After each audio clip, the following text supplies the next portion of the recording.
Hi everyone, today we are going to be chatting a little bit about the parts of speech. Now this is one of the technical portions of English grammar and it is one that you end up doing quite a lot of in high school. So we're going to talk a bit about what they're also known as and how they can be comprised, and then I'm going to talk about one of the mnemonic devices that I use to help remember them. Okay, so first off, what is a part of speech? This is also known as a word class, and it is the way in which we categorize words by their function. Okay, they can be a word, a compound word, so that's a word that's made up of other words, a phrase, so that's a group of words that is lacking a finite verb, and that what part of speech something is determined by its context, not purely by its form. Okay, so let's go into a little bit of detail about each of it. Okay.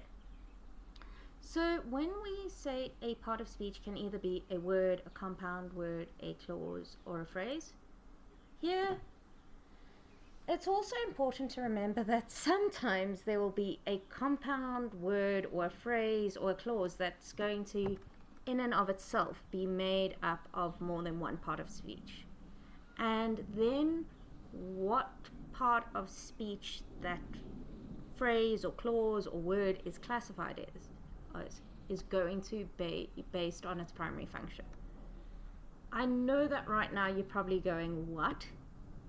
It is a bit confusing. Don't worry, we'll break it down at a later stage. But just know at the moment that, for example, we can say a blue dress is a noun phrase, even though it is made up of an article, an adjective, and a noun. Now, it's also which part of speech something is determined by its contextual usage. Okay, so it's determined by how it's used. But thankfully, most words have a common category that when you look them up in the dictionary, it will say, oh, this is a noun, this is a verb. And here we're going to see that it's also important to remember that words, phrases, and clauses can have more than one grammatical form in a sentence. And we'll deal with that at a later stage as well. Just have that as background information. Okay. Now, this comes to the easy bit, the mnemonic. Ways to remember the 10 parts of speech that the South African CAPS curriculum wants you to know. So, let's open it up. Okay, the mnemonic that I use is a pan-capive, and that is articles, pronouns, adjectives, nouns, conjunctions, adverbs, prepositions, interjections, and verbs. You might have noticed that we're missing one right now, and that's because there's numerals under adjectives. So, what is an article? An article is a part of speech that's used to show whether a noun is being talked about specifically or generally. And this is actually the easiest word class because it is closed and there are only 3 words in it. These words are a, an, and the.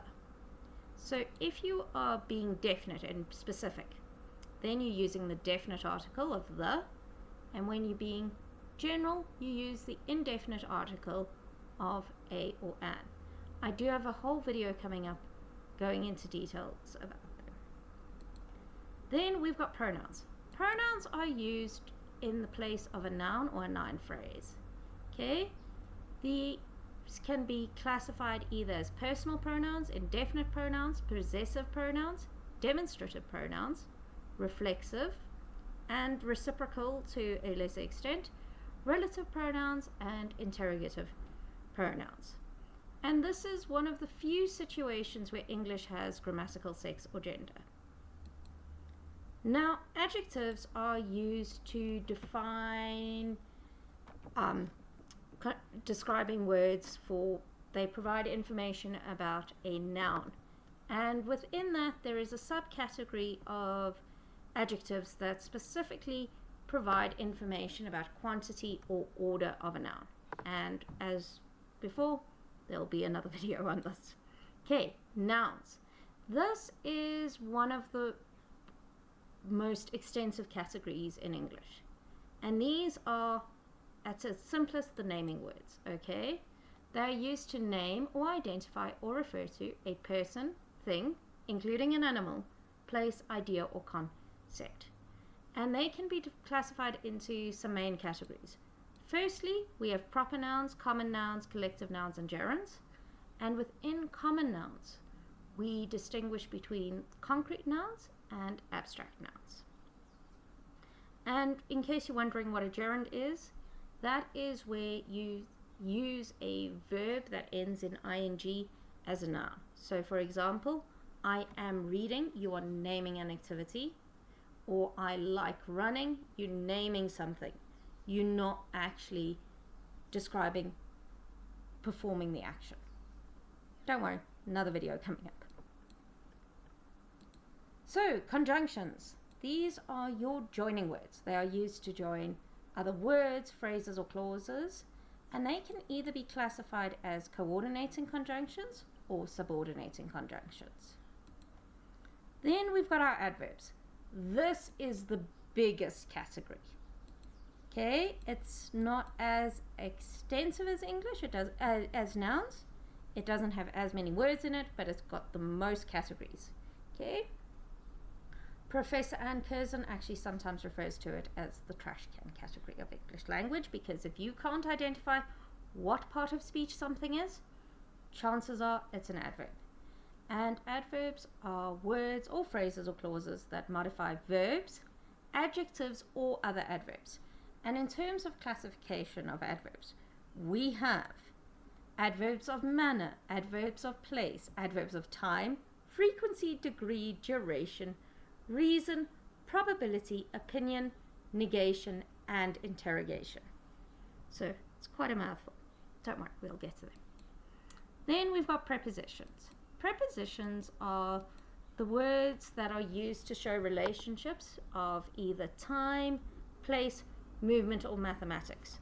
And here, in terms of the classification, we've got time, place, movement, and mathematics. And then we've got interjections. So interjections are words or phrases that are outside of the normal clause structure, that don't have a connection within the other clause, do not have a connection with other words within the clause, and generally have an emotional or interpersonal meaning. These are the words you'll use to express a strong emotion, or to show sympathy, or to show a relationship. And then we have verbs. These, together with nouns, are the most substantive part of your language. They actually help you understand and communicate. And in terms of a definition, a verb is a word or a phrase or a clause that shows or expresses an action, a state of being, or a condition. And in terms of classification, we have three main classifications. They are main verbs, auxiliary verbs, and linking verbs.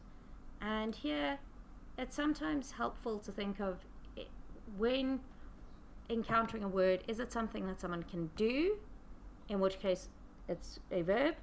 Is it something that someone can be? Then it's also a verb.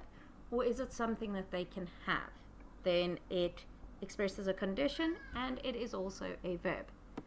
Thanks for watching. I hope you found this useful, and I will be delving into more of these topics in future videos. In the meantime, if you need any help, feel free to ask in the comments, and once again, thanks again, and please like and subscribe. Trish Cornelius out.